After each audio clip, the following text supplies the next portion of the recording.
Good morning students, I am Sushila Sharma from Saint Mary's public school. और आज मैं आप लोगों को क्लास 4 का साइंस का चैप्टर 2 पढ़ाने जा रही हूँ, जो है प्लांट्स लिविंग एंड सर्वाइविंग। बच्चों, हमारा अर्थ लैंड और वाटर दोनों से ढका हुआ है और दोनों ही जगहों पर ढेर सारे प्लांट्स ग्रो करते हैं। यानी कि प्लांट जो है वो लैंड पर भी ग्रो करता है और वाटर में भी। तो प्लांट्स जहाँ पर ग्रो करते हैं वो उनका घर होता है, यानी कि वह स्थान जहाँ पर प्लांट्स नेचुरली ग्रो करते हैं वो उनका हैबिटेट कहलाता है। हैबिटेट यानी कि वास स्थान। अलग अलग हैबिटेट्स के प्लांट्स का शेप, कलर और साइजेस अलग अलग होते हैं। तो बच्चों, प्लांट्स हजारों सालों से एक ही स्थान पर ग्रो कर रहे हैं, इसीलिए उन्होंने अपने हैबिटेट में सरवाइव करने के लिए अपने स्ट्रक्चर में कुछ विशेष गुण विकसित किए हैं ताकि वो अपने हैबिटेट में आसानी से सरवाइव कर सकें। तो पौधों का वह गुण जिसके कारण वो अपने हैबिटेट में रहने के योग्य होते हैं वो एडाप्टेशन कहलाता है। एडाप्टेशन यानी कि अनुकूलन। पौधों को उनके हैबिटेट के अनुसार दो भागों में बांटा गया है। पहला है आपका टेरेस्ट्रियल प्लांट्स और दूसरा एक्वेटिक प्लांट्स। वे प्लांट्स जो लैंड पर ग्रो करते हैं वो कहलाते हैं टेरेस्ट्रियल प्लांट्स और वो प्लांट्स जो वाटर में ग्रो करते हैं वो कहलाते हैं एक्वेटिक प्लांट्स। तो आइए अब हम लोग अलग अलग प्रकार के हैबिटेट्स के बारे में जानते हैं और कैसे वो अपने हैबिटेट्स में उसके अनुकूल अपने आप को बना पाते हैं, इसके विषय में हम लोग पढ़ते हैं। तो सबसे पहले पढ़ेंगे टेरेस्ट्रियल प्लांट्स। बच्चों, आप लोगों को पता है कि हर जगह लैंड एक जैसा नहीं है। लैंड विभिन्न प्रकार के होते हैं। कहीं हिल्स है तो कहीं डिजर्ट्स है, तो कोई मर्शी एरियाज है तो प्लेन्स है।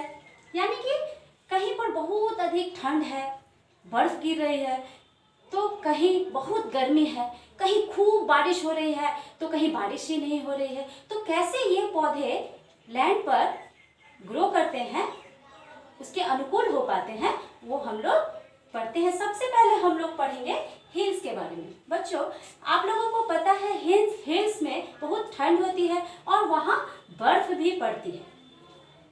तो वहाँ पर ग्रो करने वाले जो पौधे होते हैं जैसे पाइन ट्रीज, वो उनका जो शेप होता है वो त्रिकोणीय होता है। यानी कि वो उनकी जो ब्रांचेस होती है वो झुकी हुई होती है और उनका जो पौधा वहाँ पर ग्रो करने वाले पौधे जो होते हैं वो पतले और काफ़ी लंबे होते हैं और ब्रांचेस नीचे की तरफ झुकी हुई होती है और उनकी पत्तियां नुकीली होती है, जिस कारण से क्या होता है कि जब बर्फ गिरता है तो वो उस पर ठहर नहीं पाता और वो आसानी से वहां पर ग्रो कर पाते हैं। दूसरा है आपका डिजर्ट। बच्चों, आप लोग सभी को पता है कि डिजर्ट में बहुत गर्मी पड़ती है, यहाँ वर्षा बहुत कम होती है। यहाँ वर्षा बहुत कम होने के कारण यहाँ पर बहुत कम प्लांट्स ग्रो कर पाते हैं। तो यहाँ पर जो प्लांट्स ग्रो करते हैं जैसे कैक्टस का नाम आप लोगों ने सुना होगा। तो इनकी जो जड़ें होती है ये ग्राउंड के बहुत नीचे तक गई होती है और इनका जो मोटा स्टीम होता है इसमें वो पानी को ऑब्जर्व करके रखते हैं और इनमें पत्तियां नहीं होती है, उनकी जगह स्पाइनेस यानी कि कांटे होते हैं। ये उस पानी को लॉस नहीं होने देता और इस प्रकार वो उस स्थान के अनुकूल रह पाते हैं। उसके बाद है आपका प्लेन्स में ना अधिक गर्मी होती है और ना बहुत अधिक ठंड पड़ती है। यहाँ का तापमान सामान्य होने के कारण यहाँ अनेक प्रकार के पेड़ पौधे ग्रो करते हैं। यहाँ पर जो कुछ पौधे ऐसे हैं जो उनकी पत्तियां ऑटम में गिर जाती हैं और फिर वापस स्प्रिंग में वापस आ जाती है। इस प्रकार वो अपने आप को वहाँ के अनुकूल कर पाते हैं।